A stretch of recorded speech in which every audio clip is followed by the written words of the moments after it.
Everybody hear that? Sounds Yep. very exciting. Cool. And then I will attempt to, if I find share, I'll just share my whole screen. Everybody can see that?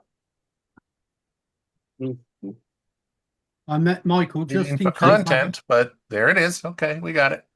Yeah. Michael, Yes, I Mike. may have to just shoot off because I'm waiting for my son to get home, and Right. then Kathy's just to check on him. He's had a spill at a track day today, so Okay. I think he broke his elbow. So Gosh, okay.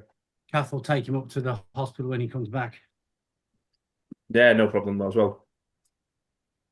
As I said, we're recording it. Cool. Yeah, so I thought we'd kick the first one off just going through the through the Mark IV. I did share some of this at the Droid Con, and I know they did stream it, but it was quite, I think it wasn't that easy to see. So I'm going to go through some of the design principles, then we'll jump into the model. If anybody's got specific questions or anything at all, then just jump in and ask, because I'm not, it's certainly not a lecture. It's more of just a kind of a take through. Um, the the Mark IV came about. I mean, and there's a picture there of the Mark One, which is from about 9 years ago.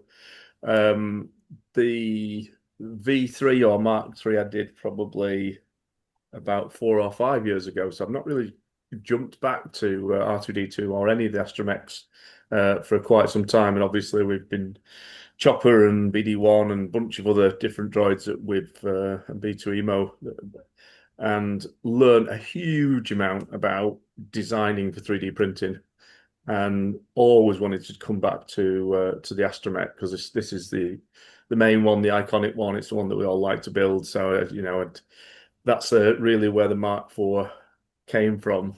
And it was, if you look at the Mark One when when I first started to do it, literally just kind of replicated standard frame. It was almost from, I think it was James Bruton who did a naked one. I don't know if anybody saw James's R5. He did one that was just like a skeleton, but with all the animations on it.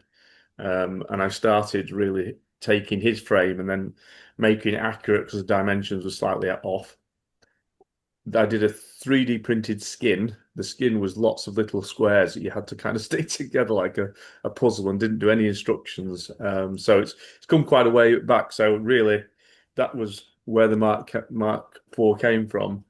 And the main thing I wanted to do is make it easy to print.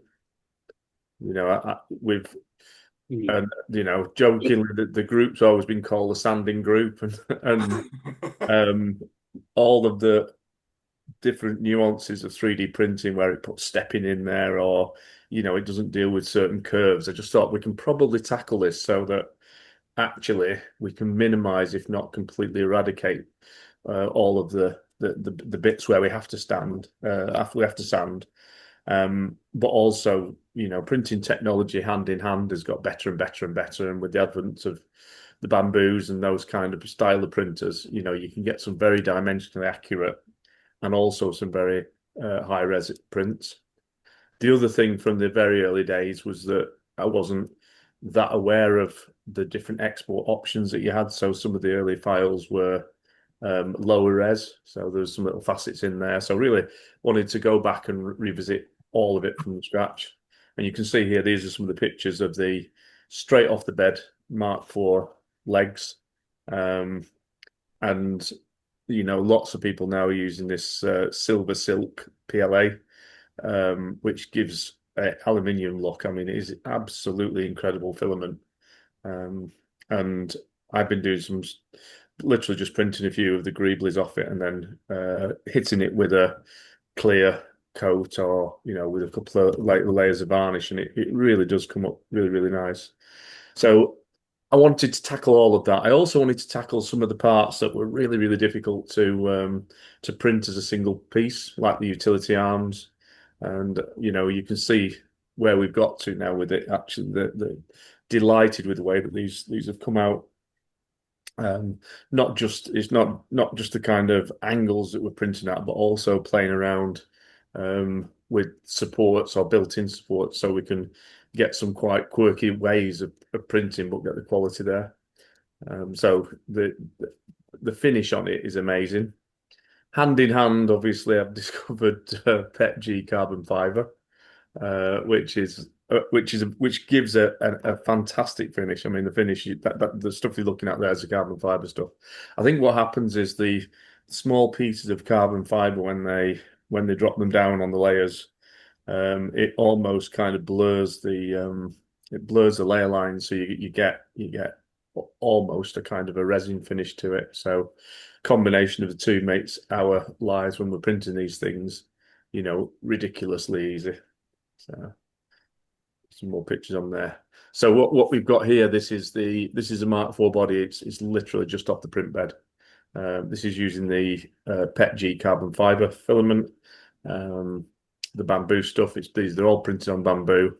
And what I wanted to do was also kind of make sure that you couldn't see the joints, hide the joints, and really try and get a finish that virtually you could print without painting, and it would still look, of reasonable kind of quality. The other bits I wanted to address was making sure that all the parts could be painted easily. So you can see the ankle details there. The ankles are now in two parts. We just paint the blue ones, the silver ones, then they kind of clip together. The side vents, that little picture of side vents to side, that's again just straight off the print bed, printed in two different colours of filament, with the fingers screw on top of a thin plate with the background colour, again just to make it very, very easy when you print it. So these are my two test units at the moment. I tend to build a lot of these, mainly because I'm testing files. So one of these is the very early Mark 1 or the very early first Mark 4, and the other one is the second Mark 4. So the main differences that I did between the two is I wanted to add, there's some rods which you may have seen if you built these, some printed rods that run right down the body to give it the tensile strength. But I also wanted to add a couple near the shoulders, just so that it's got strength all the way around, because the shoulders, when I was building it and pulling it together, the shoulders weren't actually pulling together as much as the other bits. So I ended up building two. So at the moment I've got four R2D2s. I've got I'll have one. yes. I've got the V1, which nobody wants. It's hanging together by a thread. It's ABS, but it's literally got the skins on and the old frame on and all that kind of stuff. But I can't. It still looks great, but it just doesn't kind of work. And then my main one is the V2. I did make it a V3, but I ended up donating that to Andy Smith and John Gowan, who were doing it for some charity work. And then I've got two of these Mark IVs that we're building just at the moment. And then just recently, I've tackled the drives. One of the things I really wanted to do, I've always wanted to do, really, was put a little bit of suspension in the drives and in the center feet. Loz will know this because we went to an event at Pinewood Studios, and Pinewood Studios is made up of, some of the floors are made up of thin wooden slats with gaps in between. If you wanted to design a floor that destroys droids, Pinewood Studios did it. It's just amazing. It rattles the damn things to pieces as they go over these slats. So I think, Loz, you had casualty. Did you have a casualty at that event? I did. I have the faceplant patch to prove it. Yeah. I had two bolts that were screwed into the center, into the ankle, one from each side, and well glued in. And I mean glued in, proper Loctite red stuff. And over the weekend, they just worked loose. And as I drove it forward, the legs stayed still and the droid went bang. So yes, it was a very emotional time. It was, and when you're running it over car parks or kind of gravel or like the Pinewood Studio stuff, it rattles the whole body, because on solid drives, even with tires and whatever, you still get that rattling that goes through all the body. So I've been racking my brains to try and get a really simple suspension system in there, and I stumbled across some stuff called Sobertrain. I didn't stumble across it. ChatGPT stumbled across Soberthane off a long conversation that we had one evening about how you introduce suspension on droids. And Soberthane is a rubber that's used predominantly in speakers, but it has the properties of both a spring in that it bounces back and forth, but also a dampener. So if you've got a car suspension is made up of a spring that takes the ups and downs. But if you just have springs, it still bounces around. Whereas actually you want a dampener as well that sort of keeps it steady and slows it down. And Soberthane does both. So I thought, oh, that's really interesting kind of stuff. And then I found that you could get it in hemispheres, so you could get it in half circles. And hemispheres are really good because it means that the point of the hemisphere actually squashes quite easily. And then as you get further into it, because it gets wider and wider, it takes more and more of the load. It takes more pressure to squash it. So the MK4 drives have got these 40mm hemispheres, or 38mm, I think, in the States, because whatever 38mm is inch and a half. And you can get them in various thickness, various rubbery strengths. So you can get them, depending on the weight of your droid, you can get the right kind of one, so it'll start to give you that suspension. What I've also done on the MK4 drives is there's two little holes. I don't know if can you see my pointer or not? Yeah. You can do, yes. So there's two little holes here. So what you can do is you can put a spring across those holes. So if the Soberthane is taking most of the weight and it's getting really squashed, you can add an extra spring on there just to take the weight. If not, you'll get suspension of both of these. So there's two discs. There's one there, one there. There's a little pivot. And I've used these 4-inch hub motors that I think Trevor first kind of started to play with these, and there's been a few people that have used them since, and they are superb drives. They are absolutely superb drives. I've done a single Omni wheel. Now, a lot of people put these in a double Omni wheel. As long as it's single and you're keeping it tight upright, and we've got suspension, we can get away with a single one, and it makes it a little easier when you're turning corners. So it's possible to fit a double one in there if we did want to, but I've kept with a single. So it's really simple design. What you've got is you've kind of got two pivot points at the top. You've got these two Soberthane hemispheres, and then you've got the drive and the Omni wheel. And these, Michael, yes, could TPU do that? Could you print them in TPU? it could, Loz. Yes, is the answer. Yeah, I was thinking the same. We can do TPU options. The reason Soberthane's good is it's because it's got those properties that I said about spring and dampening. You'll get a different kind of suspension on TPU, but you still get suspension. So we could do some printed hemispheres for those that can't get old or want to play around with that. That's quite easy. Michael, happy to. Sorry. Michael, I was just going to say the shell and this drive system will mate up to the MK3 legs, correct? Yes, absolutely.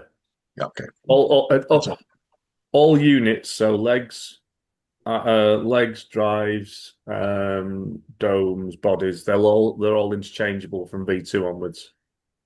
So you can use, if you've got a V2 body and you want to put MK3 legs and these drives on it, you can do.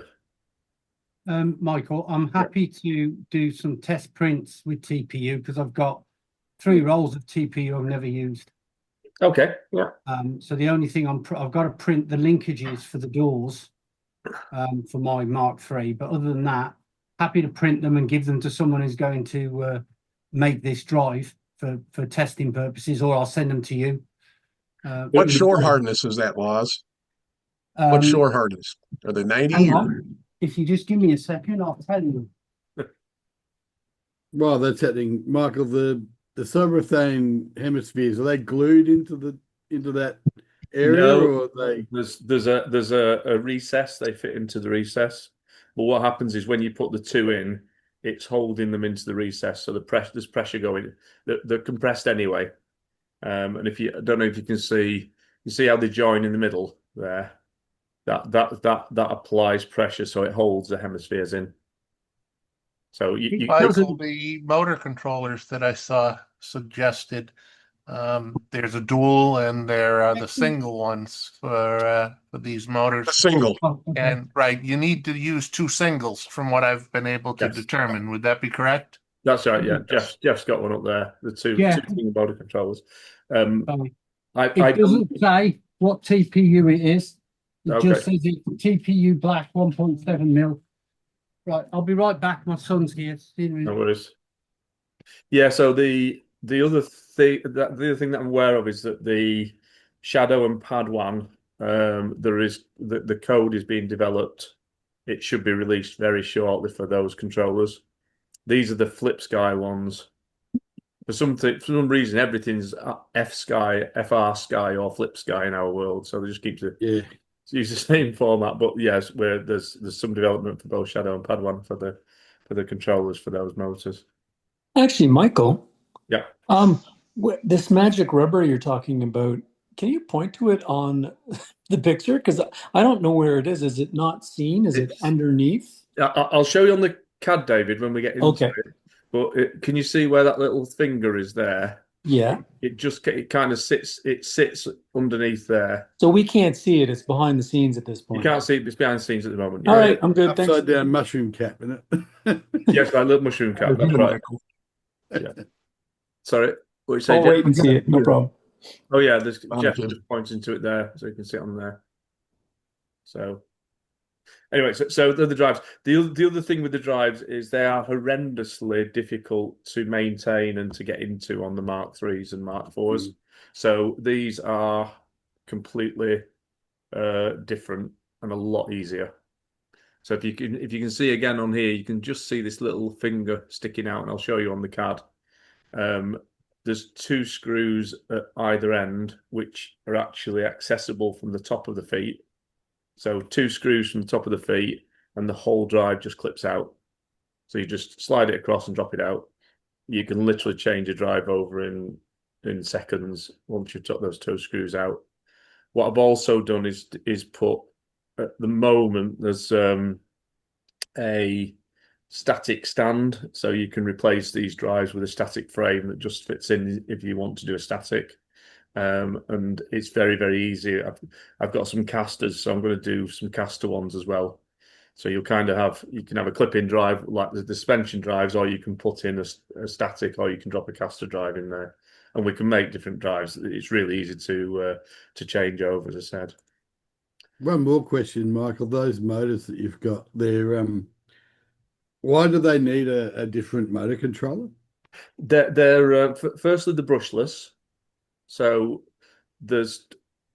with the standard brushed motor, you just have two cables. You've got kind of a positive and a negative, and depending whether you put positive, you can run them literally off a battery and they'll spin. And if you turn it around, like a normal DC motor, with a brushless motor, they've not got any brushes in the motor. If you know how motors work, they work off electromagnets, and so there's three cables. And the motor controller has to send a sequence of pulses down those cables to turn the motor. The advantage of those is that they're a hell of a lot more efficient than brushless motor than standard brush motors. So you tend to get more power, and your batteries will last longer. And these are the motors that they use in those scooters that zip. That's it. Yeah, exactly. Right. Exactly. So, and you know, I think brushless, there's a lot of advantage to brushless motors, so it makes sense to kind of put these on. The other really important thing with these as well is they've got feedback. So there's encoders within the motor, and what that means is that when you say to the motor run at this speed, at a certain speed, on a standard DC motor, you'll adjust the speed by the amount of current that you're kicking in there. Sorry, the amount of voltage. So the more voltage, the stronger the motor will become. If you resist or slow that motor down, it'll just slow down, and you have to turn the current up even more to push it along. With these, what they've got is encoders. So when you tell it to run at a certain speed, if it's going uphill, and it's got more resistance, because it knows through the encoders how fast the wheels are turning, it'll just throw more juice at the motors to make them turn. So you can have the speedo on there. It's like exactly like a speedo, but it means that when you're running them at slow speed, you're running them at slow speed, but they will still be incredibly strong. Because the moment you try to resist it at slow speed, it'll go, right, I'm just going to push more current down and push more voltage down there to make it run against you. But it'll only run at that speed that you put it at. So there's a lot of advantage on them. One more little question before I Yep. derail this whole thing. Just are they noisy? Are they a bit? But brushless motors are silent, virtually. Actually, that's what I was going to ask about the Omnis on the back. Came from the older style. Excuse me, the older style where the wheels would hover about 1/8 of an inch off the ground to prevent wheelies. So I haven't really dealt with Omnis on the ground before. Do they tend to cause more clicking or wriggling? They do make some noise, but also you've got the offset of the suspension that takes that noise, because the noise is not just the wheels rattling, it's then that rattle being pushed up to the droid. So they do tend to be quieter. But what I've also done is some different foot locks for these, because the thing with holding your back wheels off is you've got to have really good foot locks, haven't you? Obviously, because you have to kind of keep the feet at a certain angle. So I've done some foot locks with these, so it's more than possible to do one of these drives where their Omnis are off the ground, or even if we could even do a single wheel one. So you've got really strong locks on the ankles, and then you literally just have a single wheel drive at the back, and you can have a single Omni on the front one. So you could have it running in that more traditional way where it's completely silent.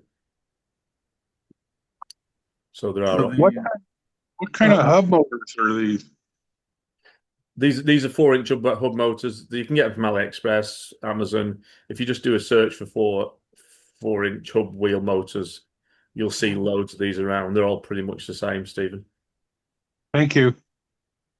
Sorry, Michael, Mark. can I just ask you a quick question? Yeah, go for it. Are you intending to do this upgrade for Chopper in the near future, please? Yes, is the answer. Really Excellent, thank you. quick and easy one. Yeah, I like this. I like this drive system. I like the interchangeable drive system as well. So it's something. Chopper's another one that I want to. Chopper's actually, from a design principle, has got lots of stuff in there that the R2 hasn't done. But certainly the drive system, I'd like to play around with it. Mark, you were saying something, I think, before. These things look amazing. Are these also PETG carbon fiber, or are they just PETG? These are PETG carbon fiber. I've just printed everything in that filament. You think that they'd be okay with just panel PETG, or I'm a little wary of carbon fiber? Absolutely. I think they'd be fine with standard PETG. Okay. They're really, I'm delighted how they turned out, but they're really kind of simple, elegant designs, and they're very, very chunky. So if you print these out in PETG, they'd be fine. ABS would be fine. Any of the filaments, really. These things look amazing, and it's, of course, you put it on Facebook within like 2 days of me finishing some Mark III prints for the ones that Stefan or Stefan had released the modifications for. Thank you. I know. Look, that's my big guilt on me to this. I know that there's no way I can ever release these just at the point when everybody in the world has just finished. I always think I'm just going to be releasing these when somebody's 3/4 right at the end, and oh my God, it's So I know it's a nightmare. I am literally right at the end of it. What are you wearing? Like I am literally at the 95% done sanding for 9 months at the end of it. Beth, sue him. Anybody that bought a computer in the late 90s or early 2000s knows exactly what this feels like. The last question was whether or not these would fit the 5-inch motors. It doesn't really matter. I sent mine back, but I was curious if I ever ended up with 5-inch ones again, whether they would fit. Yeah, they should do. There is a bit of space in there, so it just mean moving them around a little bit. But I think the 5-inch would fit. The reason I went for 4-inch is obviously the smaller diameter of the wheel does two things. One, what actually gives you a slightly slower speed because it's a smaller diameter. But secondly, you get a wider wheelbase. So that's kind of why I went with the 2.4s. And these have got probably about 25 mm clearance, whereas the previous versions had 15. And I know we wanted to up the clearance a little bit on those as well. Michael, question on the Omnis there. I saw earlier in the week someone was asking about the 3.5-inch Omni option. I gave an answer that I believed it was just you were giving that option for people who already had 3.5-inch. Yes. Is there any particular difference between 3.5 and 4-inch design? No, it was literally so that people could use either or, because I know people have got 3.5 kicking around. They've got the 3.25 and they've got 4. That's what I thought. I just didn't want to give wrong information. Yeah. I mean, the 3.25s. I think the wheels are a little bit chunkier, but there's less of them. Yeah. But yeah, it will fit both. It will fit both. I use 4s because I had some 4s kicking around, and it matches the 2.4s. But I can't see any difference in performance really. All I've done is change that back plate so it mounts on it. I had a small question, Michael, on some people like the power drive in the rear. Some people like it forward. Are these interchangeable? You just spin them around if you wanted that? Do you follow me? If you wanted to, yes, you could. Okay. Yeah, the virtually mirror designs, so you'd probably have just to swap play them the left and right files a little bit, okay. but you just swap them around. Sounds good. Cool. If I can just interject very quickly, that I was nowhere near finished anyway, but even with the bamboo, the quality of the prints I got, bit of warping, probably operator error, I know that, but I've reprinted all my legs in PET GCF over the last few days. So ankles, middle ankles done. I've just redone the whole 2 legs as well. So my leg is all done. That's the 232 mod attached to it. And I've also redone, because again, I thought, why not? So I've redone the greblies as well. And the quality of them is just, yes, it's dear. I mean, it's 30 odd pounds compared to 10 for the filament. But for me, as a person who has a minor disability, as it might be in my arm, it's going to help me not have to sand. Michael just painted it with spray putty and then painted it, and so I'm hoping to have all mine painted before DB UK, which is in 5 weeks. No, 3 weeks. So we'll see. No, brilliant. Sorry to interrupt. No, it's fine. It's fine. No, sorry, Michael. Just before you move on, yeah, how beta are the drives? I'm kind of holding off for the Mark 4 body, but I've printed everything else as the Mark 4. But I'm tempted to print these off now, or should I just wait a little while? These are good to go, I think. I've not fired mine up to run it around yet, but I have seen the hub motors working, and also I've tested the suspension in situ. So as far as I'm concerned, I can't see any reasons why these wouldn't work. I'd always say they're beta until we've probably had a half a dozen or so rolling around in the group anyway. So they are still early designs, but I can't, as far as I'm concerned, I don't think there's much more iterations or any changes that they need on. They seem to go together. I built 4 of them. I put them in the foot shells. They're on the legs, sort of everything's up and running. I mean, they look simple enough, so I was surprised if there was any issue. So yeah, I'll keep that printer busy.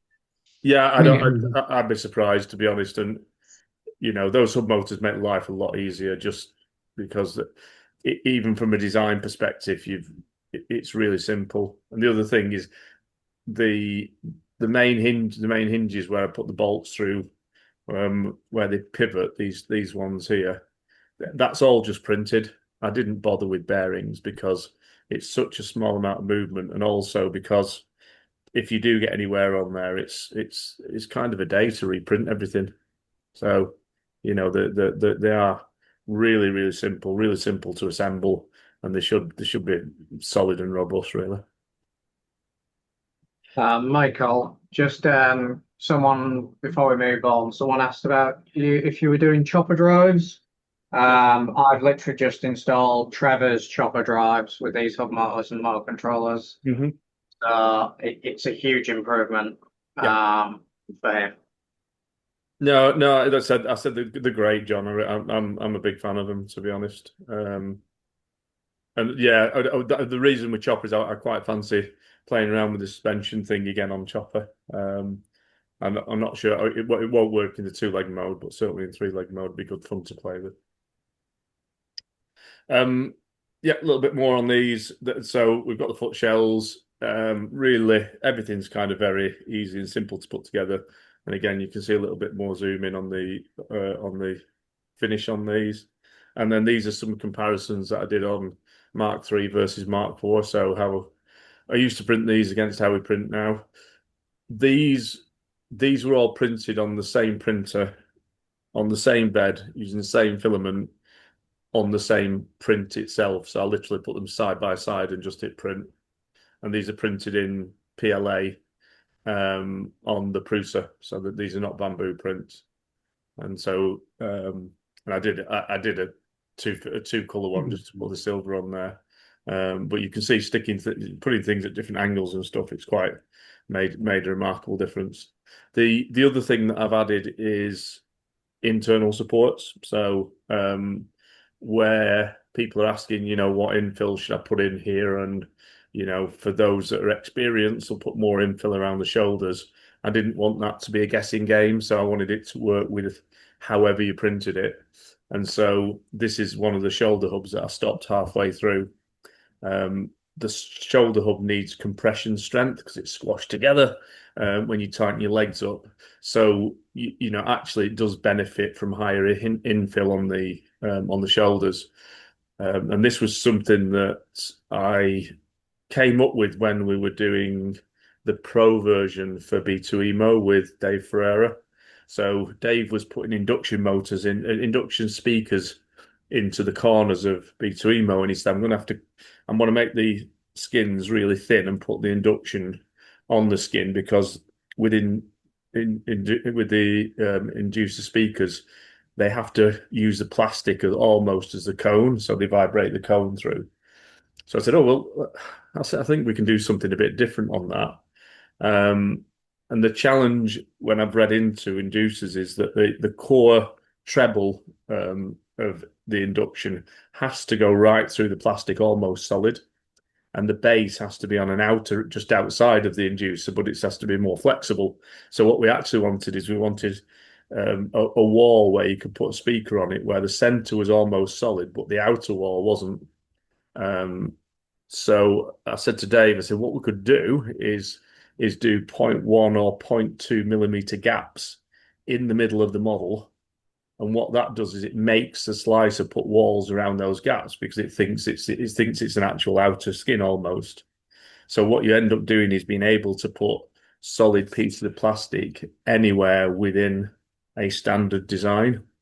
And we did it with the induction speakers, and it worked really well. So it was still a kind of a 5-6 mil thick piece, but what you had is where the speaker went, you had a circle that was almost solid, so that it would get the treble, and then outside of that just worked on whatever infill was there.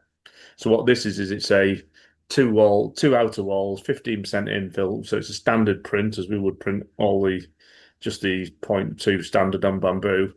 But what I've done is, because I've done that little star pattern of the 0.1 or the 0.2 mil gaps, is it's created effectively all of those solid walls around it. So now what we can do is do inbuilt strength where it's needed, which takes the guesswork out of people when they're actually building them, if that kind of makes sense. I've stunned silence, or as everybody has understood that. So it's respectful silence, Mike. So it comes back to these, which was the impossible rules. I started with 10 and then I ended up saying, sod that, we'll just go for 6, see what they're at. But so these are the new 10 rules for the Mark IV. So the law of 35, thou shalt not overhang more than 35 degrees. And I played around with the overhangs, and I used to do them at 20. You can get away with 20, but 35 gives a very, very, very clean print. So what that means is all the panel lines that you'll see on a droid that's printed up vertically, everything that ends up being an overhang is now 35 degrees, so you get really quite clean ones. Wanted to get rid of stepping, so it's the nature of what we do in 3D printing is if you end up with a gradual edge, you end up with layer lines, and I wanted to get rid of them, so no stepping. I say they're impossible rules because you can't really get rid of all of these, but we can try. The third one is no visible joints. So let's hide all the joints, and you've seen that on the body and on the center leg, for example. The fourth one is no sanding. Sandpaper is dead to me. But what we've really tried to do is make sure that there isn't any sanding on the whole thing, really. No masking. So with the boosters, you can print them in multiple parts. You can just spray the colors you need to spray, and then you can assemble. And that's the same with all of the Mark IV stuff. The Mark IV Simple Dome isn't. That's still a masking one. I may go back and review that to see if I can apply that no masking rule back to the Mark IV Simple. No special print settings, just hit print, close your eyes and trust the process. That's where what I showed you about the internal strengths and structures kind of sit. And then the no part assembly except for paint. So where possible, we print everything as a single item, a single print. And then the final one is putting that built-in strength. So what I've tried to do is adhere to all of this when we've been doing on the design process. So what I'll do now is just flick into the files. Hopefully Fusion 360 has just come up now. Michael, presumably your comment about the no sanding, that's just relation to using CF, is that right? I mean, no, the reason I say no sanding is that in the past with one of the joys of droid building has always been that you have to sand everything out so that you end up with smooth surfaces. So what it's really about putting the orientation of the prints correct so you don't get the stepping lines.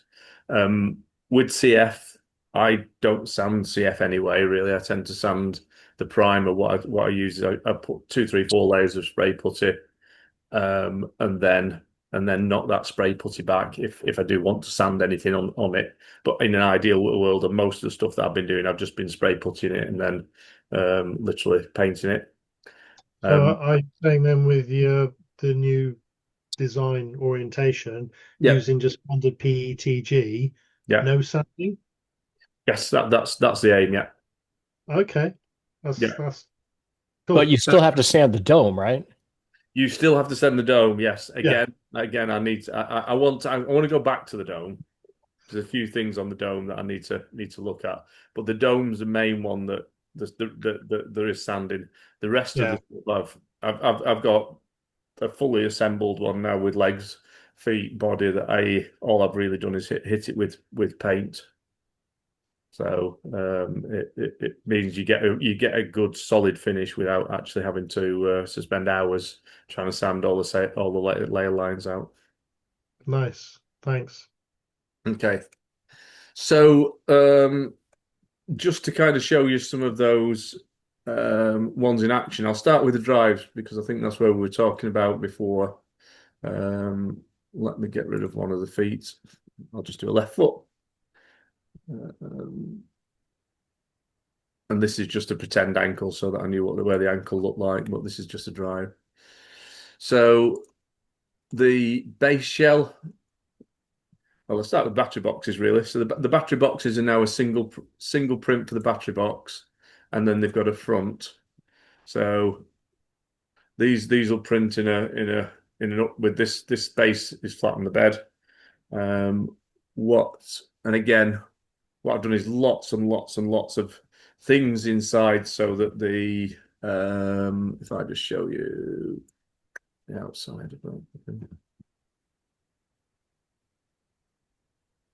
So look. There we go. I'll go in from this way. There we go.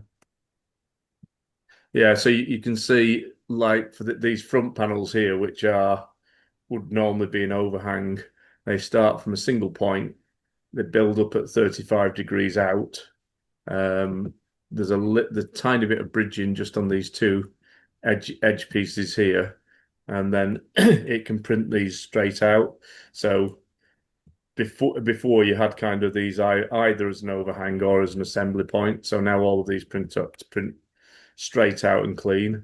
The other challenge with the battery boxes is you've got this big panel that's removed out of here. So again, the previous ones were quite an assembly because you built around that. What I've done now with the inbuilt supports on all of these is along the sides of the print, there's a gap. So you can see there's a gap there. So these will just pop out, and then top and bottom, the 1 mil thick, and basically they chamfer out, and you end up with a clean print right the way through to the final part. So single print for the battery boxes. Where's that? No, is this not? Escape it. Yeah, single print for the battery boxes, and then once you've printed them, there's a front that prints, and the front just pops on there. It's got a couple of tabs, top and bottom, and then it's chamfered down. So again, there's no seams. The seams are just these edges here. So these print out really cleanly. The other problem with the battery boxes was they were horrible to assemble in previous ones. What these do is, if I just expect, right, let's get there. These just clip in. I'll show you. So we look at it from the side. What happens is they clip in the bottom, and then you just spin them around and pop them in, and then they'll just slot in at the top. And there's a magnet at one at each corner that holds them in. So to remove the battery boxes, it's just a matter of pulling them out, pulling them slightly towards R2, and then they'll just pop out. They're very, very easy to get those out, but you've got a mechanical piece that holds them from top and bottom. Set that off. The main shells are two-part shells, and they slot together. So there's two edge pieces that slide in. This slides in. Everything's kind of keyed. You just literally push them together, hold them together, and glue them. I use little bungee cords to do that, and then once you've done that, these side details just kind of pop on. Again, the print for these side details, that's how they print. So these uses these built-in supports, so 1 mil thick. They thin round down right at the end, and you just run a craft knife down either side, and these pop off. But when you start to print things at 45 degrees, that's where you start to get rid of all the layer lines. So these come out very, very cleanly. One of the challenges with all of this is trying to get it so that none of your angles will either give layer lines or bridges. But so that all comes together. The drives system on the Mark IV now, I mentioned it before, it uses this little keying system. So when you assemble them, rather than this whole top section being part of the drive, this is now part of the shell, and there's just this little click bracket which we use to put the drives in. So when I put the drives in, the drives effectively go in like that, if you can see. So you just push them in, and then you push them slightly forward, and then they're clipped in. And then what you've got is two screws, or five. I think these are 5 mil bolts, front and back, with a captivated square nut that sits inside there. So what I've been doing is putting the square nut in, putting the screws in once I've built the drives, and then I just squeeze hot glue into this little area there, and that holds the nuts in. So effectively, your shell then, to change a drive, is 2 screws from the top. Take those 2 bolts out, and then you literally just pop the drive, click it back, and it just drops out. So swapping a set of drives if you've got connectors in the battery box, is 2 minutes. With these, at the moment I've run the cables up through and into the body. What I might do is put the motor controllers actually into these battery boxes. So effectively, all I'm running then down the legs is 2 power cables and an RC control, so a 3-pin control. So there's a couple of ways of doing it, but if you put connectors on your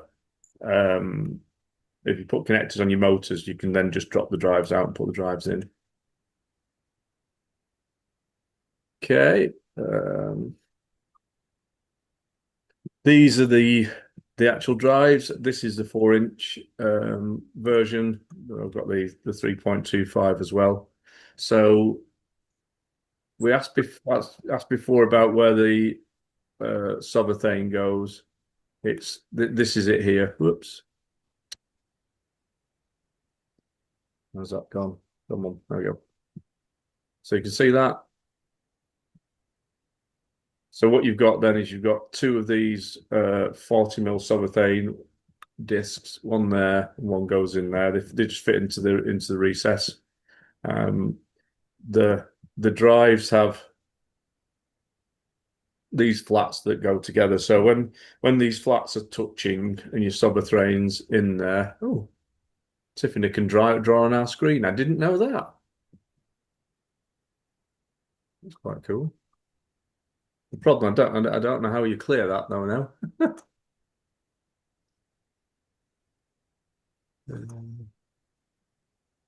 Click the undo button up there, maybe. What's that? Click on the undo button up there on.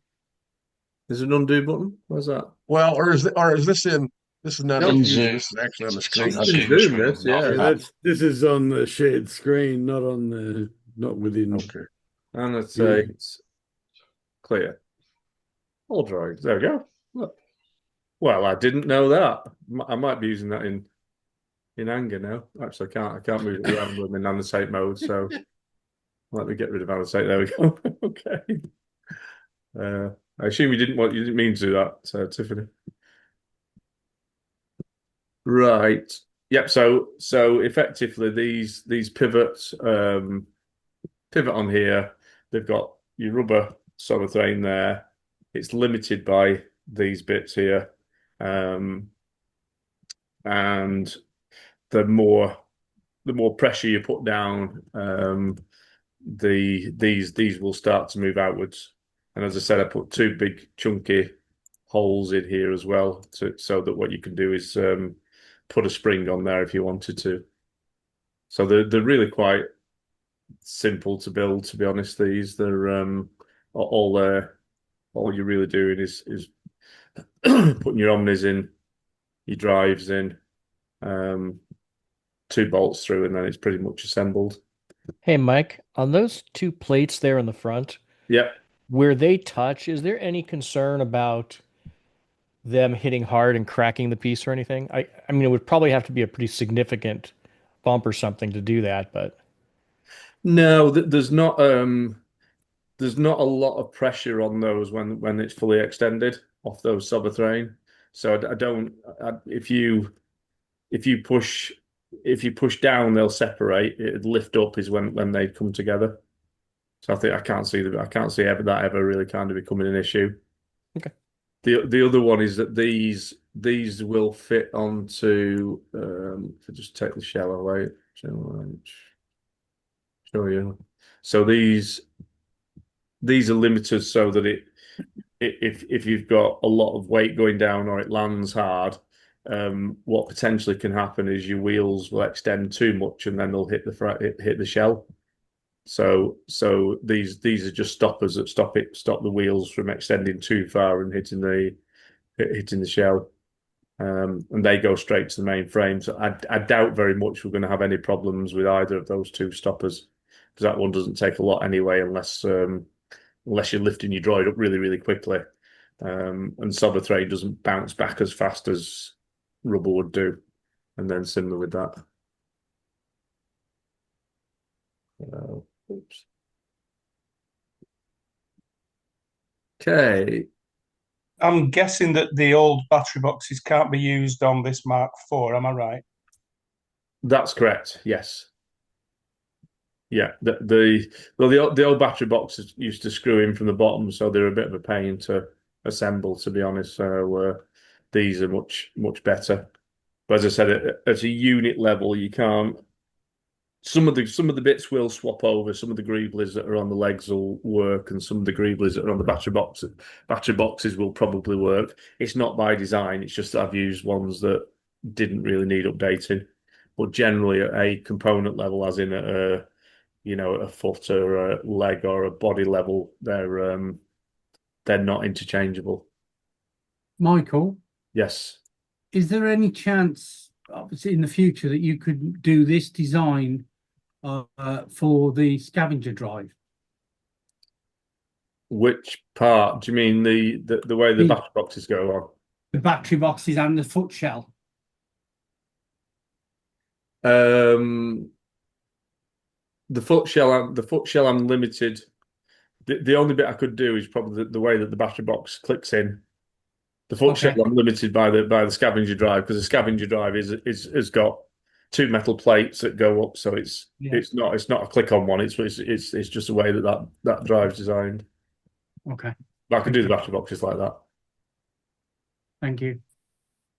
So Michael, where are you at on the front greebly for the hose connection and the back one? Yes.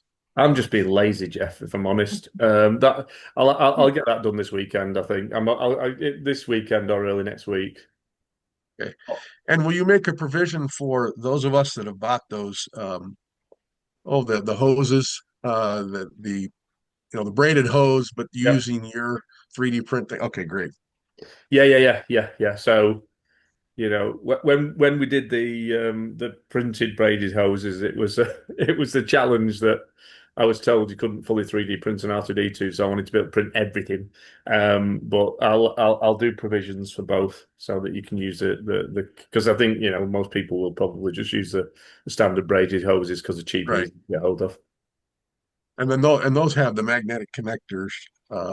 Then you'll have the provision for the screw and stuff. Okay, thank you. Yeah, I'll do both. What I'll do is as you can see, I've still got blank. These are just blank plates at the moment, but I know how they're going to fit onto it. So it's just a matter of putting the bolts and mountings really for the magnets.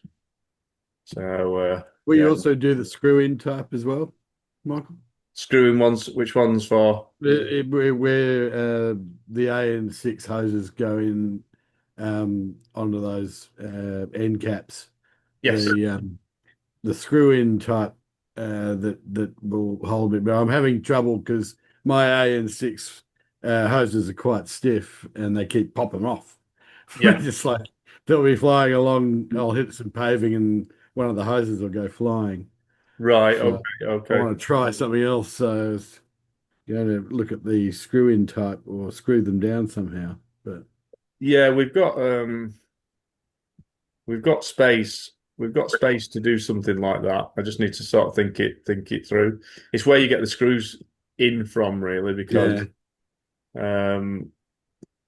we've got these plates. You can mount them any way you want, but you're right. I mean, it's finding a really good way to hold those in.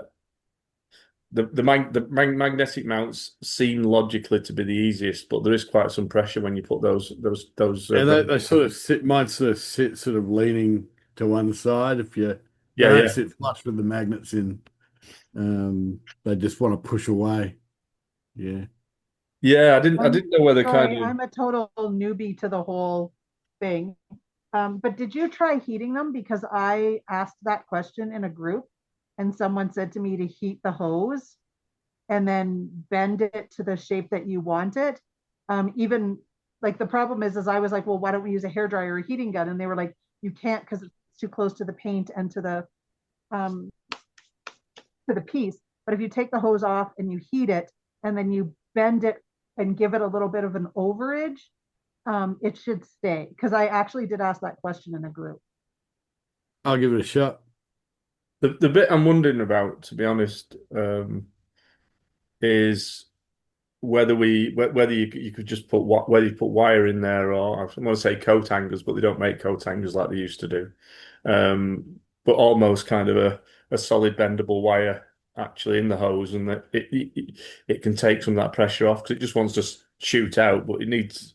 When we did the 3D printed ones, I did 3D printed inners that were quite hard that held the rubber from going back. So that might be another option. Because they are by the nature of them hoses, so you've got a gap down the middle that we can lob something through that we can bend. Some armature wire, I think, is probably the correct term. Yeah, cool. Michael, do you have any Sorbothane shock absorbent in the center leg? It's a great question. Not at the because moment. with the aluminum R2s, that's where we tend to put springs because that's the first wheel that encounters trouble, and sometimes that's all they have, just shock absorption in the center. Yes, so the answer is yes, they will have. They've got, to be honest, I want to have them in all three. Traditionally, great idea, by the way.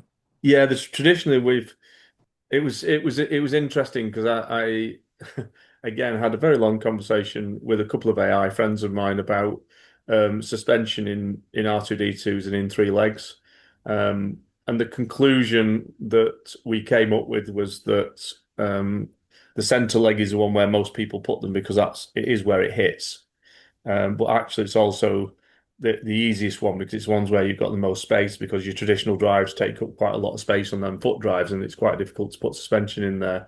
So, but logically, there's a lot of vibration that's transmitted from those back legs up through the body. So it's the back legs that need the suspension as much as the front ones. So I'm going to do all three, to be honest. That's the aim. I'm just doing the shells at the moment for the front legs, and then I'll get onto that suspension. And I think I know pretty much how we're going to do it. But we'll have it on all three. But they give a really nice kind of bounce and bump, but not to the point when it rolls or destables. Okay, we're getting near time now, but I'll just quickly flick you through the legs as well. So you've seen some of the stuff. I mean, Loz mentioned about these legs. These at the moment, I've got to just thin these out. Again, it's a small job. I'm going to try and I've got a couple of things I want to do this weekend. When we're removing the supports on these, all the supports comes off really simply, except for these bottom supports here. And if you cut them off with a craft knife down, it's quite they work. I can show you actually what the issue is. Michael? Yes, Loz? I found on a YouTube video, there's a guy who showing you how to print in PETG, and then at the last minute before you print the part, he prints in PLA. Then he prints in PETG again, because PLA apparently doesn't bond well to PETG. That's correct, Loz, yeah. Makes removing of the part much easier. But obviously that only applies if you've got an AMS or you're willing to swap the filaments over manually. Is that something that could be done? Yeah, no, I'm aware of the PLA and PETG support stuff. It's just that it as soon as I introduce that, it excludes a load of people from using the files. So what I've got to do is try and find one that works for everything. And this one's really simple. When you apply a chamfer over a curved edge, when it gets near the bottom, it extends the contact. So these contact points here are way thicker than the top contacts. So that makes these bottom ones harder to remove. So I just need to slice it and readjust them. So again, I've got a couple of list of things I want to play with this weekend on these and see if we can get these up and working. But these add to that, Loz. I've attempted to use PLA for a support for PETG, and I've not been able to make that work at all, even with an AMS on my X1 carbon. It just, the PETG tends to not stick to anything once it's printed PLA one layer. The PETG won't, just rides over the top, just doesn't want to stick to anything. So it's problematic and quite difficult to make work. Yeah, I think if you were doing a really simple block with a cutout in it, you can probably get the support where it kind of almost supports the bridge. But I've seen PETG, it just drags over the top of PLA. It doesn't adhere to, so you can't do complex ones. So as I said, one of the problems with the horseshoes was always trying to get these clear lines on there. So again, moving this at this angle was a godsend, to be honest. One of the most complex ones, and it was part hobby rather than actually doing the design, but is these little greblies. What I wanted to do with these is make these printers a single print, but make them really easy. So that when you look at the law of 35 degrees, so no angle is more than 35 degrees, what I started doing was put in these angles here at 35. But I ended up then going into the knurls, and I'll just see if I can. This section, I'll say there we go. So I actually got these knurls on a flat surface, and you can see adjusted every single knurl so that I never got more than a 35-degree angle overhang all the way through on the round. So you can print it as a single piece. The bits that you can't see are underneath anyway. But what it does do, it gives you a very, very clear piece up to about 2/3 of the way down where you'd never actually see it, and then drop it back down. And then I hit other issues, which is kind of when you're starting to go from small to large, you've got to pull this out. So this was a complete mind screw of design, because once I'd got it at an angle, then I was looking at all the different angles as it lifts up, making sure it wasn't going at more than 35-degree overhang in about 3 or 4 different dimensions. But a lot of work, but at the end of it, it came out as a really quite a nice piece. Michael, the underside of the horseshoe, does that have the alignment guides? Yeah, actually built in there already. Yeah, so you don't have to glue anything in. Yeah, mine keep ungluing themselves. Yeah, that's right. These are all pre-printed in, so they step out so you don't go past the 35 degrees and then build up, and then you've got these 2 bits at the top which support it. So That's awesome. Now it's single. So it's really simple. Print them out, stick them on your droid, basically. Which is kind of what you want. A lot of kind of considerations, but. And if we look at the legs, let's see if we can get a decent analysis. There we go. So if we look at the legs, if you look at these now, so where I talked about doing those tiny gaps, where you've got the hole there, which is typically the weaker point. So each of these little tiny gaps, which are 0.2 millimeters, end up as at least 3.2 millimeters solid bit of plastic. So what it does is, whatever orientation or however you choose to print these, and what you slices, it will strengthen that whole area. So it's not just solid plastic, but also the lengths of the plastic are going out in a star. So it means How many walls do you normally put in your ankles? Me, 2 or 3. Yeah. 2 or 3 walls, 15% infill. When you throw it in the slicer, it will build all that out pretty much solid. Yeah. So pretty much right. Yeah, it's a debate. I prefer to build droids like aircraft in that they're strong and light. But I know people who do 50 to 60% and then do 7 or 8 walls. The problem with building it like a tank rather than an aircraft is that you just put loads and loads of strain on different joints and also on the batteries. So I prefer to work it light, so I'm not putting as much strain. Then I actually don't need as much strength. But with this design, what I wanted to do is have all these built-in strength points. The other point around is these have got now these 6mm threaded rods. So there's 3 6mm threaded rods. There's two at the top and then 1 at the bottom. And they go right the way through from the top of the shoulders right the way through to the middle of the ankles, so it pulls the ankles in and the whole leg. So I printed these out, put the rods on them. I pivoted either side on 2 bricks and just stand on them. They're just crazily strong.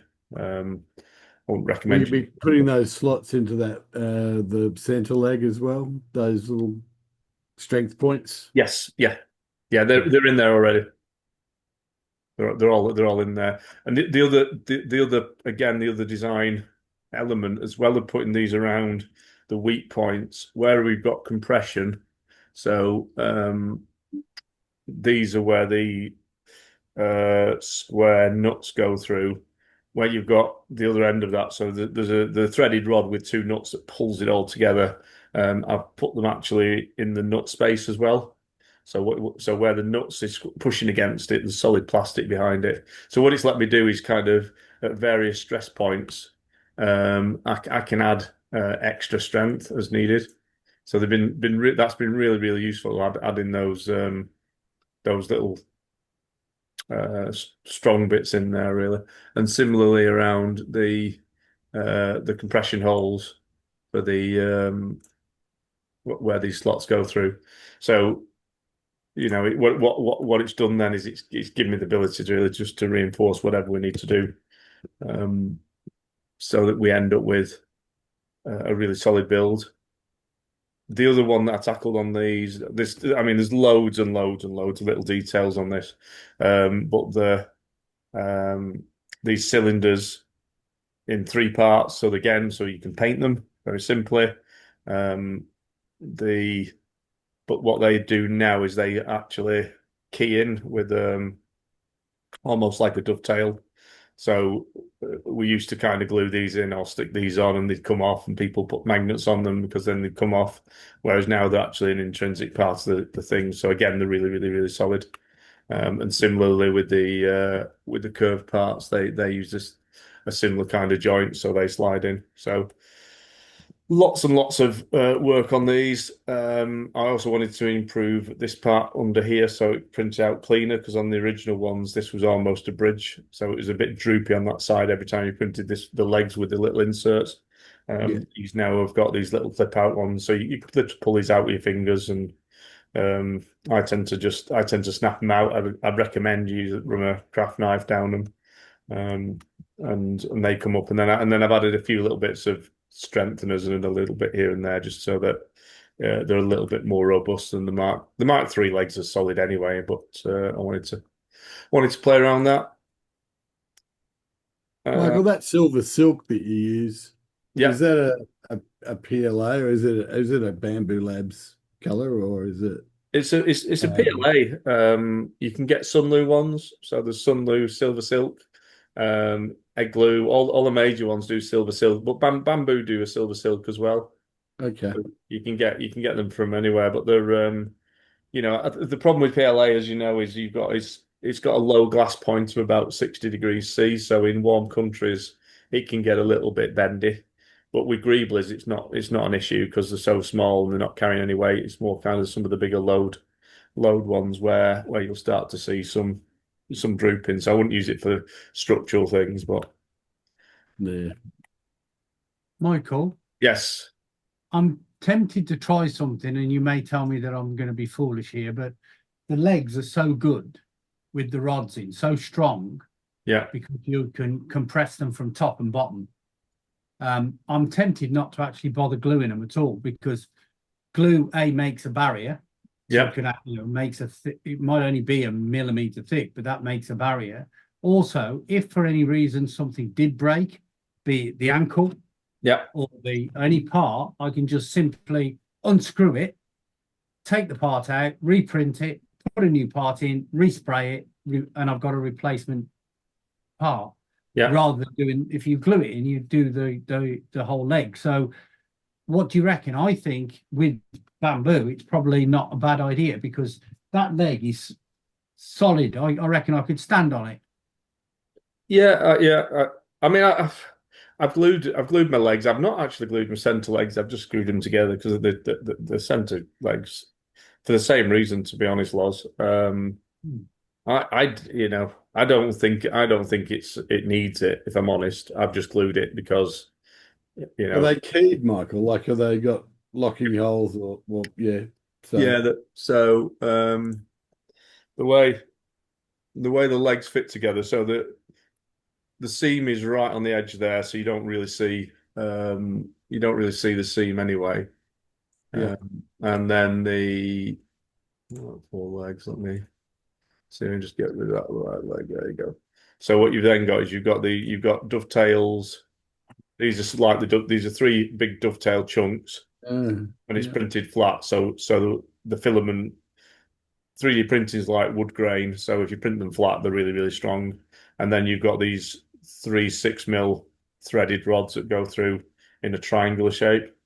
So they're dovetailed, and they've got printed rods. They've got 3D, not printed rods. They've got steel rods through.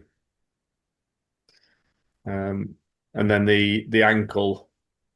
This ankle slides in on there's 3 grooves that it just slides down. So what you do is drop your square nuts into there. You put these rods, they go into the square nuts, and then you can slide this over the top like that, and that completes the assembly. So I think you're right, Loz. I don't think you need glue on these. And to be honest, once assembled, you don't see any of the seams really. So I don't think it's a stupid idea at all. Just referring to what Loz said there, I did the same thing on Chopper. I've not glued it. I've just screwed it up and left the glue out of it. Yeah. I am really tempted just to do a clean printed one. Just do it in white PLA, silver and blue, and just assemble it. Not bother with anything really like painting or sanding or gluing, and just see what it comes out like. So I don't think with the quality that we're sort of getting on these, we're not a million miles off. It won't take weathering, I don't think, anywhere near the same as a painted one would do, but I think as an overall look, it'd be quite nice. What was that silver filament that you were talking about back at the beginning, Mike? Silver. It's a silver silk. So silver silk PLA. So you can get. I posted in the chat what a lot of us are using. Yep. All right. Thanks, Jeff. Yeah. Yep, you're welcome, Rick. Yeah, there's a few of them, but they all give really, really good results. We're over time now, but I'll just quickly go through. So the body I think is it goes really to all the same design principles. What I've done with the body is just trying to hide all the seams. So there's a couple there and there, but I'm using the panels and the doors to cover these up, and also to add strengths, and all the greblies cover these up. Everything's cut down to these 35-degree angles, so they all print in single prints. And it's been really interesting taking every individual piece and looking at how you print them. One of the hardest ones to print out actually is this utility arm panel. On the Mark III, we had all of these kind of supports that came up and down here on tooths, and it's always difficult to clean up. Whereas this prints out as a single print, no 35-degree overhangs, and it prints very, very, very clean. There's one little tiny bit of support that just needs removing in that top corner, but other than that, these print out, and then the arms print out clean, and you can just pop them in. So there's been lots of brain racking to kind of get all of these in place, and then things like supports. These 1mm clip out supports have been a godsend again, because I've been able to get those in all the main bits where you've got holes that you can't do anything about, or you've got a 90-degree overhang. Or even the little, if you take let's see if I can get a good picture. There you go. Yeah, so these little panels here, what you've got, these have got a 90-degree overhang. So I put the support panels up, but again, you still end up with a little bit of a mess at the top. So just underneath, I've done a 35-degree pocket that goes. So rather than being straight across and bridging where it can be messy, I put it up to 35 degrees, a little bridge, and then back down to 35. So these now print out really clean. So there's like hundreds and hundreds of little tweaks that have been kind of thrown in there just to make overall when you print it, it comes out, kind of almost factory new and good to go. And then similarly, when I mentioned about the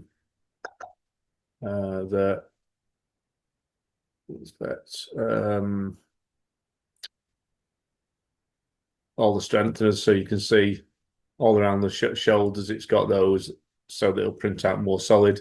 And then when you get into the frame does the same. So there's lots of these strengtheners that sit around that whole shoulder piece is reinforced on there. So those are compression joints, and so there's reinforcement all the way through on the shoulders as well. So again, you just lob it on the bed and it prints. Cool. As I said, I've gone over time, so I'm gonna wrap it up there. But hopefully that was useful insight into the whole Mark IV design. Anyone got any final questions or anything they want to look at while I've still got it up and running and working? Just me. Go for it, Loz. Just about the center ankle. How does the center ankle attach to the base of the? Because obviously my to the base of the Mark III. Yep. So the Mark III is works off 4 M4 bolts. So 4mm bolts, yeah. Yeah. So what the Mark so the way the ankle builds is you've got, let me just get rid of this shell, so I'll show you. Yeah. So this piece here slots in. Yeah. Yeah, there's 2 holes that go there. I'm now just taking it apart as you would do. This piece slides in from the bottom like that. Yeah. Okay. And then this piece again will slide in from the bottom. So that's how it assembles, Loz, yeah? Yeah. What you do is you pop that one up. Once that's up, there are 3 M3, and you can use 30 to 50 mil bolts. They'll go through, and what that does is it bolts the top of this piece into there. This one then slots up. Once that's up, there's an M4. I've used M470s, and you can put M470 through there, and that'll hold it there. And then there's 2 holes here and here that are hidden behind the greblies, and they take M470s. And you can put nuts on the other side, and then the greblies have actually got holes, so it covers all of that. Okay. The question that you asked, which I'll just see if I can get a section view on it. There we go. Let's see if we can pull bolts. We've got bolts anywhere. Sorry.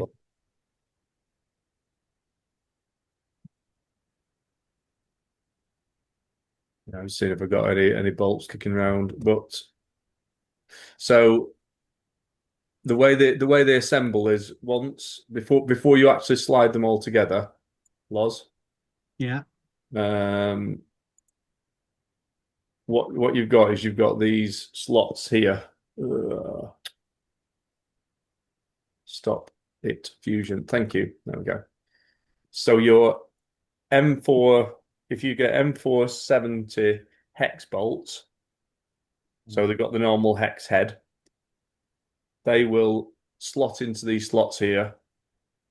And then there's a gradual hex that goes up. So what you do is you slot them in and they'll spin round. But once you've slotted them in, pull them up. So when you pull them up, the hex bolt will then lock into this graduation. Yeah, if that makes sense. And then there's these little spacers here, which you can just pop in that hold the bolts in place. So what you end up with then is 4 protruding M4 bolts are locked in to that bottom bit there. I sheared on my Mark III. I sheared one of my bolts going through to the ankle. Right. I don't know how that happened, but after my first outing, when I was looking inside, there was a top of my bolt when I was looking I found that there was a hole in the top, so it's sheared down in the middle of it somewhere. Wow. What kind of This is length? what I did for my where I put I just cut off, like I glued in the bolt, cut it off, and stick it up to the bottom, and couldn't put wing nuts through the inside of the body. It seems like this is pretty much that approach, except that's it, Jim. it's built in. So I'm starting pretty this tonight.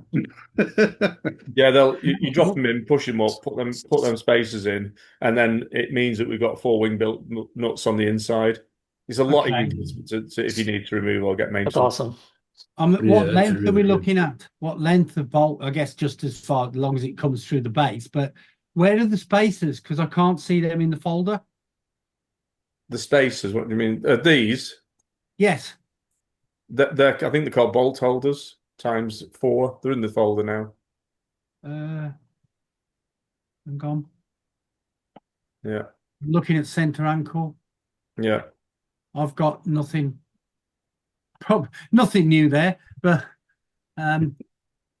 no, they're in both the Google Drive and the OneDrive because I put them in this morning. So there should be in both, whichever one you're looking at.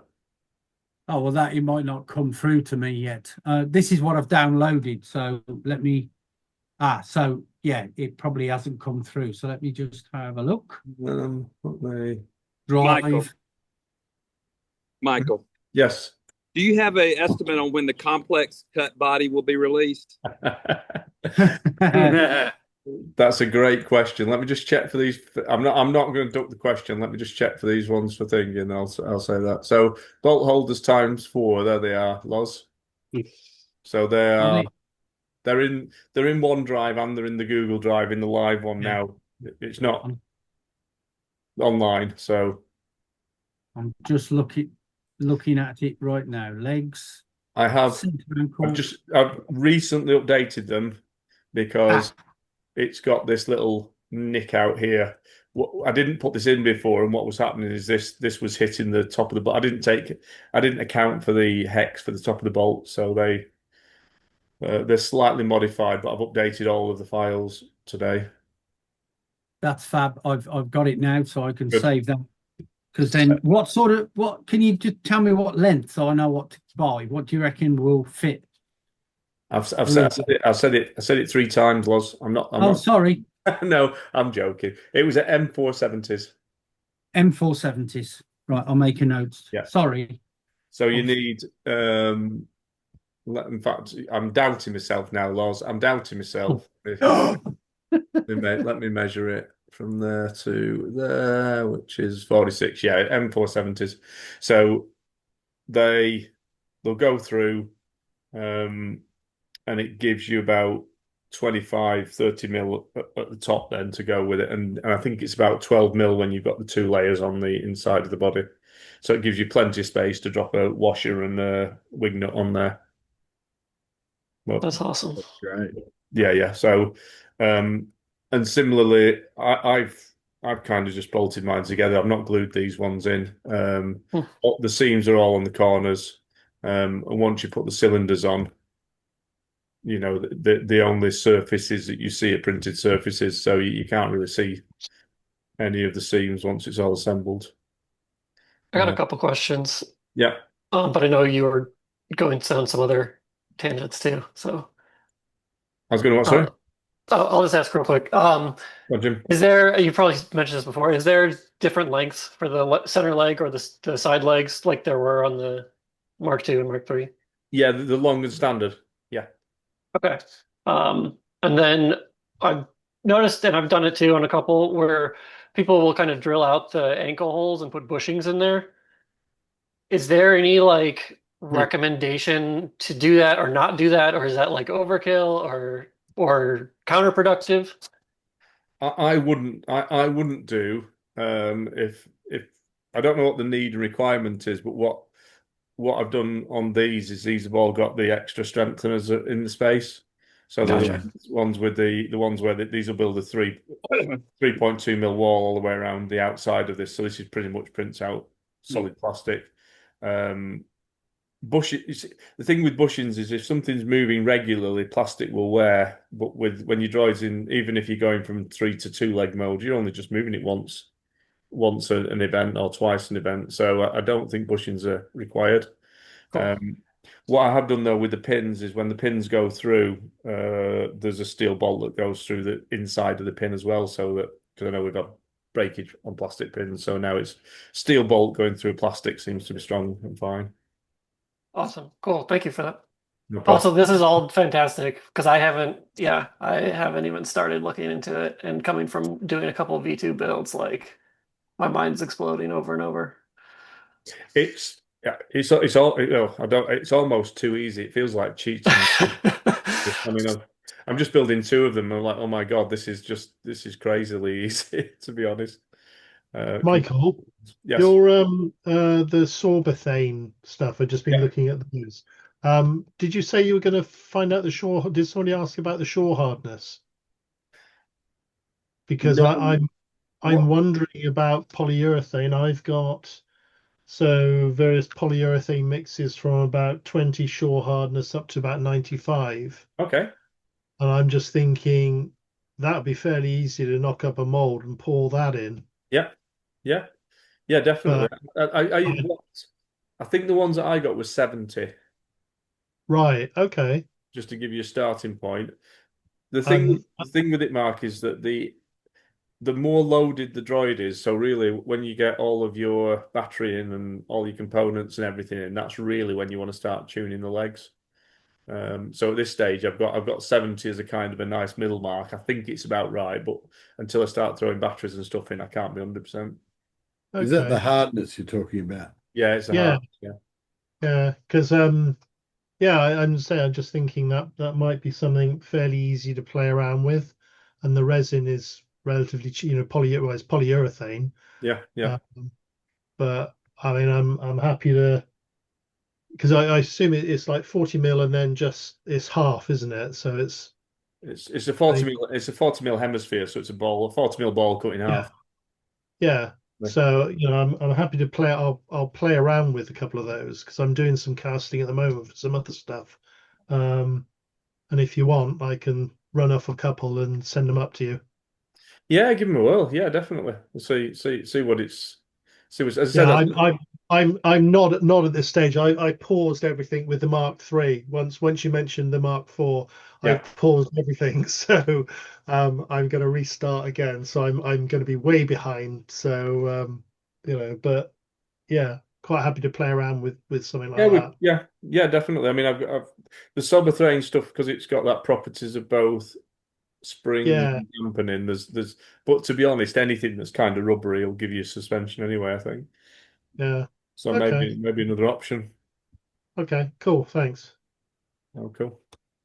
The Mark IV complex body. I'm not ducking that question at all. Is that the time? No, it's I'm very excited about it. So I design stuff that I'm excited about. You've got to do really. I need to get the ankles finished, and they are finished now pretty much. I need to get the center foot drive and the shells done, which I'm doing at the moment. And there's a couple of things I need to straighten up. Once that's done, the only other part that needs doing, just so that we've got a complete Mark IV basic that'll run, is the mag mount for the dome and the gearing. So you can use the Mark III fine. There's various mag mount options at the moment. I just want to kind of do one that's specifically for the Mark IV. So the motor mount and the magnet mount for the dome. Once that's done, it's that I'm onto the Mark IV complex body. The complex body, my plan, and this is a mental plan at the moment with the body, is I only really want to do it once, so I don't want to keep going back and adding different features. So I'm going to do it so that every panel opens. So if you want a complex body, it's going to be very, very, very complex. You can choose how complex you want to make it, so you can fix panels if you want to fix panels. You don't need them all to open. But where I'm thinking at the moment is that effectively it's a skin, I'll use, again, a lot of the 1mm supports to get over all the panels that need to be open. So all of these kind of panels. What I'd like to do is do either a dovetail or a locking mechanism for the back of those panels. So effectively, you can either print it out as a skin and then just pop the panels on, or what you can do is put the trays in the back that just pop in. So the trays will pop in for all of these panels. So I at this stage, kind of these ones here are more like drawers that would open. Obviously, we've then got the ones that have got the edging around. It would be doors, or that's what we understand them to be is doors anyway. And the rest of them are probably drawer opening ones. We'll see. This one may be a door because it's a bit more door shaped. But if I can do the modular backing panels that fit over those, potentially we can then just do whatever modifications we want to do in the future, so they become more of an opening one. And then similar with these big ones, I'll do the ones in the back. The ones with these with the Mark II, I did these where the panels went along these. If you see that cut line where they basically the hole where the tool goes in goes back to the center point of the droid, if that makes sense. And then on the Mark IIIs, because all the tools come out of the front, I actually just did it as a straight front pocket, so it cut out as a straight front. So I'll probably do the straight ones because it's more logical for when you've got panels that open for the tools and things like that. And then obviously the utility arms opening and closing. And making sure that we've got enough space to be able to play at the top for the large data port. So if you want to slot things in there or have cards coming out. So what I want to do is just do a really almost skinny frame, but then you've got options to be able to put all sorts of different things on the inside. But that will be the next job, really. I think after I've got it all, just finished that last dome clip. So it's not a million miles away. Once I start that, a body will take the complex body will take 6 to 8 months, I think, just to get all the different components. And it's not just designing the body; it's designing all the other stuff that sits around it. So it's by far the biggest design piece. Can I just ask a quick question, Michael? Of course. What do you do in your spare time? It's a great question, that, Martin. What do I do in spare time? Yeah. I've got a full-time job, actually, so I do work as well. I tend to do this more at weekends and evenings and things like that as a hobby. But I am looking at my tender age now of whether I end up retiring and starting to play around. And the problem is when you've got a full-time job, you've got to be an adult at a full-time job, and then outside of a full-time job, I get to be a 7-year-old, and I'm slowly coming to realization that I just want to be a 7-year-old now for the rest of my time on this planet. So I may have more time to be able to play with that soon. Right, just carry on doing what you're doing. It's brilliant. Thank you. Yeah, I'll say that. Michael, this is amazing, actually. This work is amazing. Thank you. You blow me away. It's awesome. Michael, it's incredible. It really is. The work that you've put in for all of us to enjoy is just mind-blowing. What you've got here already has made me re-energized into getting my droid finished, and I am this close to reprinting my body for the one you've got, but I do want things to open. So I'm gonna hold off. I'm gonna wait for the Mark IV complex. But yeah, it's just brilliant. If this was the 17th century, they'd be drowning you because you're a witch. Thanks, Loz. I'll take that as a compliment. Yeah, I don't need another droid at all, and you got me convinced. No. Yeah, I was told I was only having one. Do the second one now. I will say, if you're going to do Chopper, if you're going to end up doing Chopper, you should put a notice out on every possible social media avenue that you have that reaches people, and give them like a 6-month notice that you're about to do it. You know the pressure. Here's your notice, Beth, right? I'd rather upset people than be under that sort of pressure. Right, I'm going to hit stop recording.